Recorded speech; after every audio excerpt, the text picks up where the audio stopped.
අද අපි කතා කරන්නේ ෆාස්ට් ෆුඩ් වැඩිපුර කෑමෙන් සිදුවන දේ ගැනයි. ෆාස්ට් ෆුඩ් කියන්නේ මොනවද? Burger, pizza, fried chicken, hot dogs, instant noodles, donuts, soft drinks and cola drinks වැනි දේවලුයි. බර්ගර්, පීට්සා, ෆ්‍රයිස් වගේ කාම අධික තෙල් සහ ලුණු වලින් පිරී තිබෙනවා.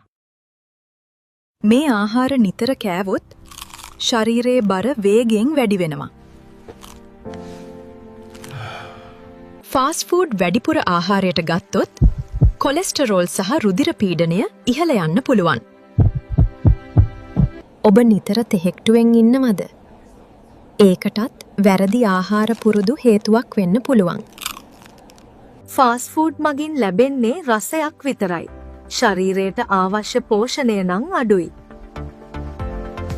අධික සීනි සහ තෙල් දියවැඩියාව වගේ රෝග අවදානම වැඩි කරනවා. නිතර ෆාස්ට් ෆුඩ් ආහාරයට ගත්තොත් ඔබේ හදවතත් අනතුරට ලක්වෙන්න පුළුවන්. සම මැලවීම සහ කුරුලෑ වැඩිවීමත් අහිතකර කෑම නිසා ඇතිවෙන ප්‍රතිඵලයක්.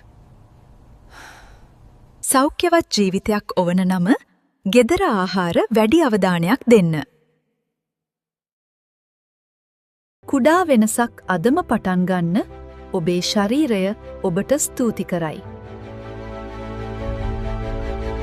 තවත් සෞඛ්‍ය දැනුම සඳහා සබ්ස්ක්‍රයිබ් කරන්න සුවලෝකය channel එක.